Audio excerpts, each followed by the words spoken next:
What's up guys?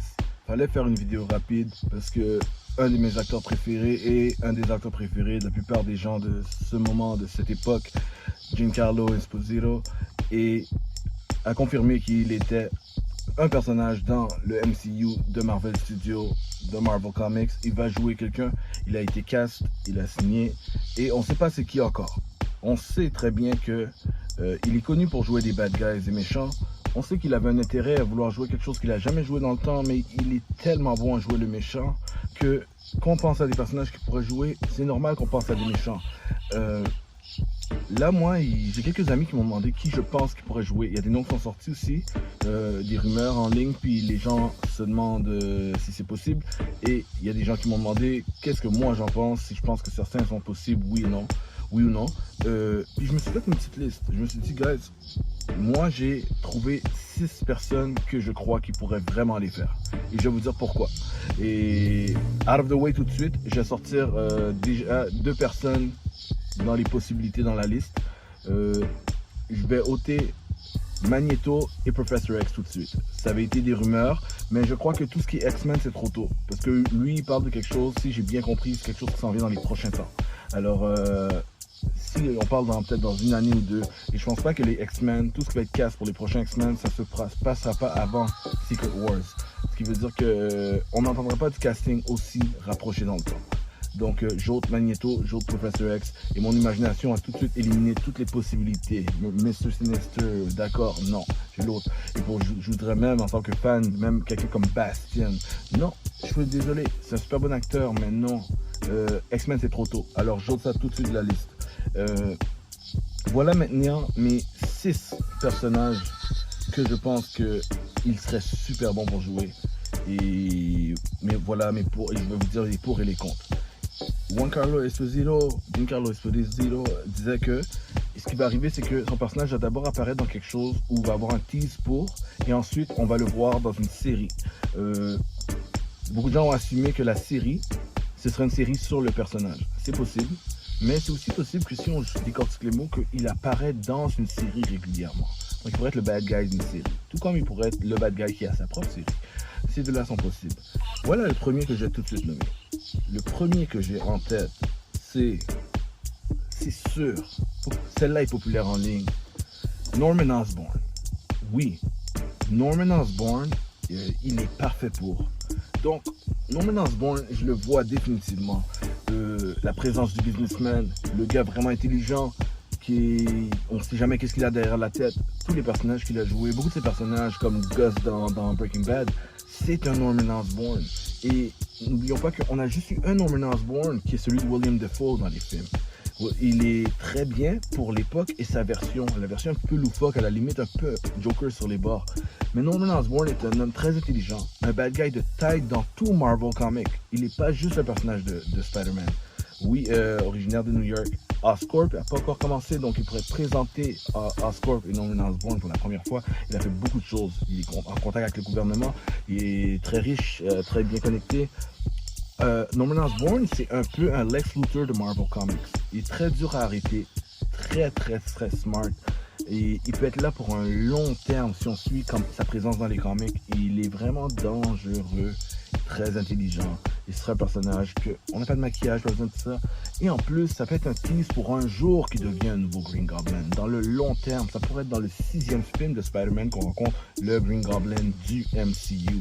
Donc on a le temps de changer les choses, il sera joué d'une autre façon. Comme je dis, on n'aura pas la version bouffon, le bouffon vert nécessairement. Une version plus sérieuse de Green Goblin avec une touche de folie. Mais on passera par autre chose avant.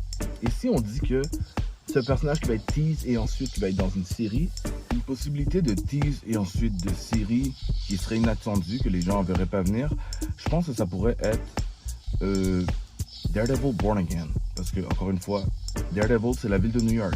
On sait que Kingpin va être là, businessman, politicien, mais ça n'a pas besoin d'être tout seul. Il peut être en fréquentation ou bien en opposition ou en compétition avec quelqu'un comme Norman Osborn. Donc Norman Osborn pourrait être tease dans Daredevil Born Again. Il n'a même pas besoin d'apparaître, juste son nom mentionné ou bien une petite apparition, un caméo pour montrer qu'il existe. Donc ça pourrait être là. Et si on parle après le tease, dans quelle série pourrait être? Un que j'ai pensé plus tard, donc je fais cette vidéo plus tard dans le temps pour le rajouter, c'est La prochaine série de Spider-Man, la série animée qui s'en vient, Friendly Neighborhood Spider-Man, il pourrait très bien faire la voix du nouveau Norman Osborn, parce que dans cette série, c'est Norman Osborn qui est plus présent que Tony Stark. Je pense même qu'il va être un peu un mentor, comme il a déjà été dans certaines versions.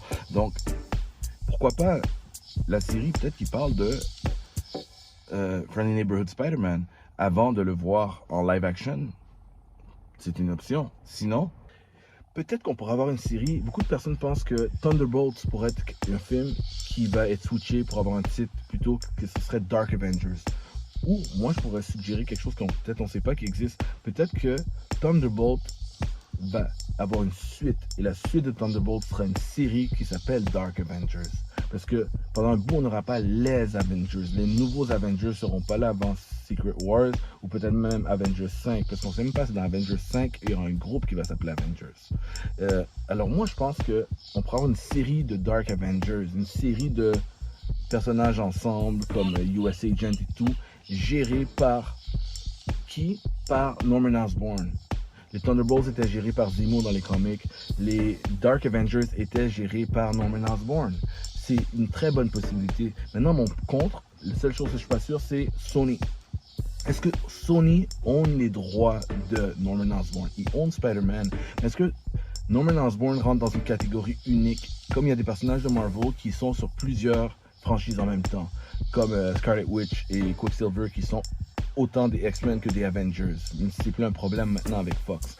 Il y a des personnages qui appartiennent à plus qu'une franchise, qu'un IP, et des fois il faut qu'ils négocient avec les studios pour savoir s'ils peuvent l'utiliser de leur bord. Alors, si jamais Marvel a le droit d'utiliser Norman Osborn serait excellent dans l'univers de Marvel. Il serait bien de voir Norman Osborn sur une autre forme, le businessman. On sait qu'un jour il va être Green Goblin, mais il ne l'est pas. Sinon, autre que je pourrais voir, Dracula. Personne n'y pense trop. On a un Blade qui est en préparation depuis longtemps. Beaucoup de reshoots, beaucoup de revamp de scénarios, des réécritures. Mais Dracula est un bad guy de taille dans Marvel. Vraiment un gros bad guy. Et il n'est pas nécessairement le bad guy de Blade, mais il pourrait être tease dans le film de Blade. Il pourrait définitivement être tease. Et il pourrait, si on parle qu'ensuite de ça, il va être dans une série. Écoutez, on a eu Werewolf by Night qui était sur Disney+, comme un show de one-shot.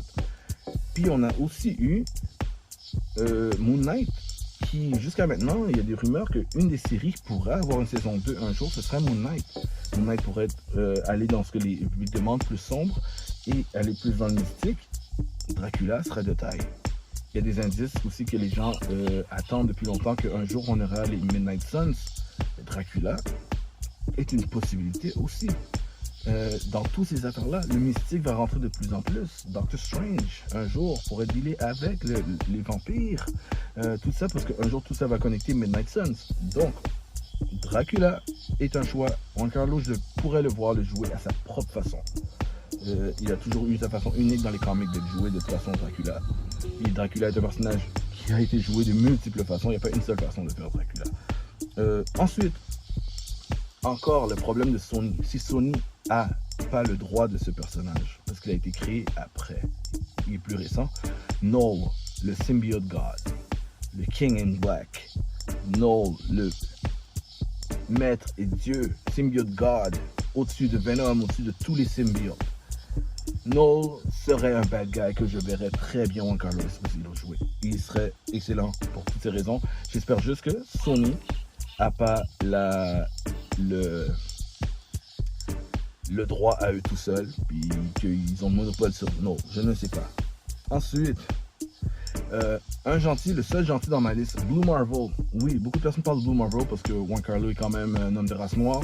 Blue Marvel est un des meilleurs personnages noirs qui n'a jamais été adapté et que j'aimerais beaucoup voir adapté à l'écran. Juan Carlo est un peu âgé. Blue Marvel dans les comics est plus âgé, mais il a l'air d'un homme âgé mais en santé. Très bâti, très dans l'action, très physique. La seule façon que je verrais Juan Carlo le jouer, et il pourrait le jouer, ce serait que Blue Marvel décide de faire quelque chose qui est plus...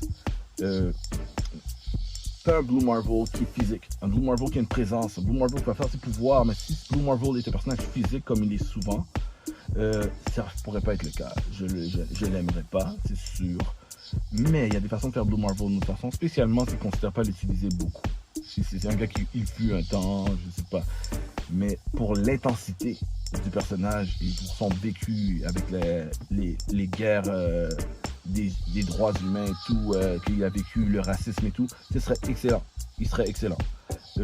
Sinon, Mephisto. Mephisto, ça fait tellement longtemps qu'il a été tease. Et série, ce serait très logique qu'il soit tease d'abord quelque part, il peut être tease n'importe où, et en série, Mephisto, encore une fois, peut apparaître dans tout ce qui va connecter un jour avec Midnight Suns, que ce soit Blade, que ce soit Ghost Rider un jour, que ce soit Doctor Strange, Mephisto peut être partout, que ce soit la série Agatha, Mephisto pourrait être là, et même Ironheart qui s'en vient pourrait avoir un tease de Mephisto, définitivement, parce que Mephisto deal avec The Hood, qui est le bad guy de Ironheart. Et ce qui est intéressant dans Ironheart, si c'est une bonne série, les gens l'attendent pas trop, mais c'est que Ironheart va faire ce que Iron Man n'a jamais pu faire en comic et que c'est dans le comic. La magie contre la technologie. Le bad guy de Ironheart, c'est The Hood, qui est un gars qui deal avec la magie, les sortilèges et tout. Et elle est complètement technologique. De la même façon que Iron Man, son bad guy, c'était The Mandarin, qui lui était complètement mystique et magie. On ne l'a jamais eu en film. Ironheart pourrait ramener ce qui manquait de ça en film. Ce serait quand même quelque chose qui pourrait être super intéressant. Et n'oublions pas que Mephisto, en plus d'être là depuis très longtemps, c'est Mephisto qui a donné les pouvoirs à The Hood. The Hood a une genre d'entente avec lui. Puis après, Mephisto, il connecte à tout le reste. Il est là pour du long terme s'il est là. Mephisto est connecté à Ghost Rider, puis il est connecté à beaucoup plus de personnages qu'on pourrait croire. Il a même des liens avec Scarlet Witch. Donc, Mephisto, il pourrait apparaître, ce serait le gars que ça fait longtemps qu'on entend son nom circuler. And now he's there. On verra. Comment oublier, bien sûr, Doctor Doom. Oui, Giancarlo Esposito peut complètement jouer Doctor Doom. La moitié du temps, il est sous un masque, mais la présence, son côté très théâtral, la façon que Doctor Doom est écrit, il marcherait vraiment bien. Oui, il y a des gens qui vont parler peut-être de le côté ethnique. D'habitude, il est blanc et tout, mais ça reste l'univers de Marvel. C'est l'Alveria, il a d'autres origines, Europe de l'Est, mais l'Europe dans Marvel a plein de pays inventés. L'Europe de Marvel n'est pas l'Europe de la réalité. On ne sait pas les gens de l'Alveria ressemblent à quoi, comme on ne sait pas les gens de Sokovia, c'est quoi leur ethnie visuellement. Sokovia est un pays qui a été inventé dans le MCU aussi. La place que Ultron a détruit dans Avengers 2. Donc c'est Europe de l'Est, mais l'Europe de l'Est, ça veut dire quoi chez Marvel? Personne ne le sait. Alors, je vois Doctor Doom pour toutes ces raisons, sa présence, et il jouerait éventuellement opposé de Pedro Pascal à nouveau, avec qui il a déjà joué dans Mandalorian. Alors oui, Doctor Doom marcherait terriblement. La présence de Giancarlo Esposito est vraiment bonne. C'est sûr qu'il est tellement bon que j'espère pour lui que si c'est le cas, qu'il a l'occasion d'avoir le masque off. T'sais. Et si on parle de, encore une fois, la rumeur comme quoi il y a une série qui va être connectée, Doctor Doom est un des bad guys qui pourrait avoir une série. Une série qui parle de ses origines, une mini-série si vous voulez, pour préparer les gens doucement à son arrivée. Pendant qu'on voit d'autres situations, Fantastic Four qui se passe ailleurs, on voit l'historique de Doctor Doom qui est vraiment deep et qu'on n'a pas le temps de faire en film. L'histoire de Doctor Doom, de comment c'est un personnage qui mélange magie et technologie, ça prend toute une vie pour comprendre son background. Il a un background dans la sorcellerie, avec sa famille, avec sa mère. Pendant ce temps-là, c'est un génie. Oui, il a croisé et étudié avec Reed Richards. Il y a plein de façons de montrer son évolution. Imaginez un build-up d'un bad guy. Au lieu de faire comme Thanos dans le temps, c'est de le faire maintenant. De le faire doucement après les années. On vous prépare lentement à l'arrivée de Doctor Doom. Quand il va arriver en film, vous allez être content de le voir. Si vous vouliez vous préparer lentement, vous avez une série qui va vous montrer comment il arrive. On s'entend, les séries de streaming de nos jours, c'est des 10, 8 épisodes, des fois 6 épisodes. Alors quand je vous parle d'une série, je ne parle pas d'un épisode de 24, c'est pas un problème. Voyez-le peut-être plus comme une mini-série. Donc je le vois, Doctor Doom, Marvel Studios Presents Doom, ça marcherait.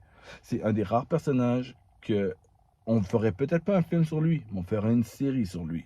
D'ailleurs, Inside, il y a eu, back then, quand il appartenait à Fox, un gars qui avait présenté, je ne sais pas son nom par cœur, qui avait présenté un draft, un concept pour faire un film de Doctor Doom. Les studios étaient intéressés. Ça s'est jamais fait. Ensuite, Marvel a regardé son draft, a parlé avec lui, mais ça s'est jamais fait.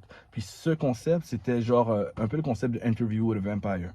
C'était une personne qui interviewait Dr. Doom dans son château à Latveria, puis lui, il parlait de son parcours. Ça faisait des flashs pour montrer tout son background, son historique.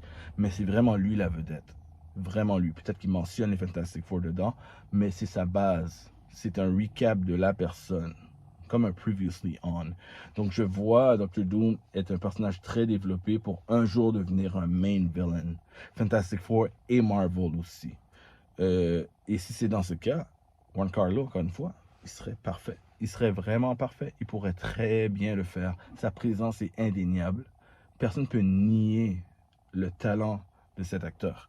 Alors, Marvel est chanceux d'avoir un acteur de ce calibre. J'espère qu'ils ne vont pas gaspiller ce talent et soit le foutre sur un paquet de CG ou de make-up, ou le donner un rôle qui est vraiment secondaire, puis le tuer rapidement. Je suggère un personnage que vous allez garder pour du long terme. Alright? So, laissez-moi savoir si vous avez d'autres personnages que vous avez en tête qui pourraient jouer. Et est-ce que vous aimez les choix que j'ai proposés? Alright? Redcon Movie Club. Peace.